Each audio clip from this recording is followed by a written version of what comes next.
Hello friends, आप सबका मेरे चैनल पे बहुत बहुत स्वागत है। आज जो मैं आपको मोटिवेशनल स्टोरी सुनाने जा रही हूँ उसका टाइटल है सफलता के लिए दर्द सहना सीखो। कई बार जब लोग जीवन में काम करना शुरू करते हैं तब उन्हें बहुत ज़्यादा दर्द होता है, तकलीफ़ होती है, उन्हें बहुत ज़्यादा मेहनत करना पड़ता है और ये बात उनसे बर्दाश्त नहीं हो पाती। उनका शरीर जवाब देता है, वे उस काम को छोड़कर किसी और तरकीब से सफल होने का प्रयास करते रहते हैं। लेकिन याद रखिएगा, इस प्रकार से कोई भी व्यक्ति जीवन में सफल नहीं हो पाता। याद रखिएगा कि सफलता का मार्ग मेहनत, दर्द और तकलीफ से होकर गुजरेगा और यह आपको सहना ही पड़ेगा। तो इसके लिए आप हमेशा तैयार रहिए। तो चलिए इस बात को एक कहानी के माध्यम से समझते हैं। एक बार एक मूर्तिकार अपनी छेनी और हथौड़ी से एक पत्थर को भगवान की मूर्ति देने का प्रयास कर रहा था। जैसे ही वह छेनी पर अपना हथौड़ा चलाता वह पत्थर चिल्लाने लगता और कहने लगता कि क्या कर रहे हो, मुझे इतना मार क्यों रहे हो, मुझे बहुत दुख हो रहा है, तकलीफ हो रही है, पीड़ा हो रही है, मुझे अपने हाल पर छोड़ दो और यहाँ से चले जाओ। मूर्तिकार ने उस पत्थर से कहा, मुझे बहुत अच्छे से पता है कि तुम्हें बहुत ज़्यादा दर्द हो रहा, तकलीफ़ हो रही है और तुम बहुत ही ज़्यादा पीड़ा में हो, लेकिन यह आज तुमने इस दर्द को नहीं सहा, इस तकलीफ़ को नहीं सहा तो जीवन भर तुम यहीं इसी प्रकार पड़े रहोगे। मुझे पता है कि तुम में आगे बढ़ने की अपार संभावना है, तुम एक बहुत अच्छे पत्थर हो, लेकिन यदि तुम इस प्रकार से रहोगे तो कभी भी आगे नहीं बढ़ पाओगे। इतना कहकर मूर्तिकार औजार उठाए ही था कि पत्थर फिर से चिल्लाने लगा, गिड़गिड़ाने लगा, विनती करने लगा कि मुझे अपने हाल पर छोड़ दो। मुझे पता है कि जीवन के लिए कौन सी चीज़ सही है और कौन सी गलत है। मुझे बहुत ज़्यादा दर्द हो रहा है, अब मैं इस तकलीफ़ को बहुत ज़्यादा नहीं सह सकता।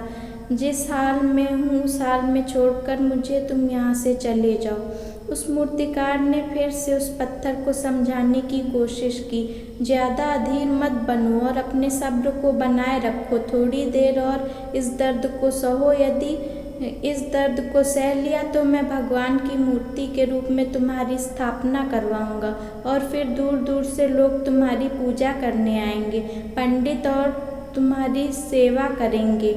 लेकिन पत्थर ने उस मूर्तिकार की एक भी बात नहीं मानी, वह चिल्लाता रहा और अपनी बात पर अड़ा रहा। मूर्तिकार में उस पत्थर को समझाने की कोशिश की लेकिन वो पत्थर नहीं माना। अब मूर्तिकार भी थक चुका था और वह उस पत्थर को छोड़कर आगे बढ़ गया और थोड़ी ही दूर जाकर देखा कि एक और बहुत ही अच्छा पत्थर वहाँ पर पड़ा है। उसने छेनी और हथौड़ी उठाई और उस पत्थर को मूर्ति बनाने के लिए वो तैयार हो गया। मूर्तिकार ने छेनी और हथौड़े का वार दूसरे पत्थर पर जारी रखा। दूसरे पत्थर को भी दर्द हुआ, तकलीफ उससे भी हुई, लेकिन उस पत्थर ने बर्दाश्त कर लिया और देखते ही देखते थोड़े समय के बाद उस पत्थर ने भगवान की मूर्ति का रूप धारण कर लिया। थोड़े दिन बाद उस मूर्ति की एक मंदिर में स्थापना हो गई। धीरे धीरे करके लोग वहाँ पूजा पाठ करने आने लगे, लोगों की मन्नतें वहाँ से पूरी होने लगी और वह मंदिर बहुत ही ज़्यादा प्रसिद्ध हो गया। अब धीरे धीरे करके दूर दूर के गांव के लोग वहाँ पूजा पाठ करने आने लगे। फिर एक दिन और उससे पत्थर को उसी मंदिर में लाया गया और उसे एक कोने में रख दिया गया। अब लोग आते और उस पर नारियल फोड़ते।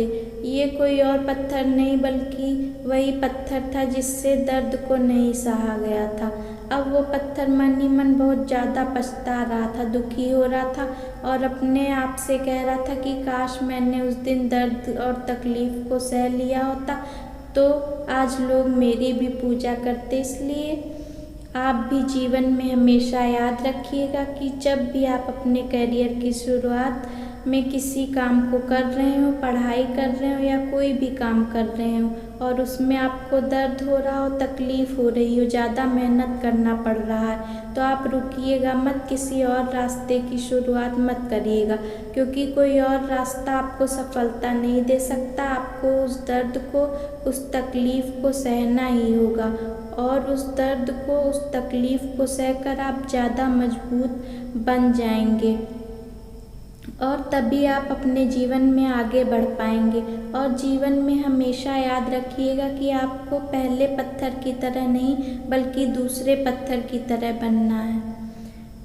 तो दोस्तों, अगर आपको कहानी पसंद आई हो और इससे कोई सीख मिली हो, तो अपने दोस्तों और अन्य लोगों के साथ शेयर ज़रूर करिएगा मेरी कहानी को, और लाइक ज़रूर करिएगा, और कमेंट करके बताइएगा कि आपको कहानी कैसी लग रही है। मैं इसी तरह की कहानी आगे लाऊं या फिर ना लाऊं, तो आपके कमेंट्स मेरे लिए बहुत मायने रखते हैं फ्रेंड्स। कमेंट्स ज़रूर करिएगा। तो चलते हैं फ्रेंड्स, मिलते हैं अगले वीडियो में। स्वस्थ रहिए, मस्त रहिए, अपना ख्याल रखिए, अपनों का ख्याल रखिए, और इसी के साथ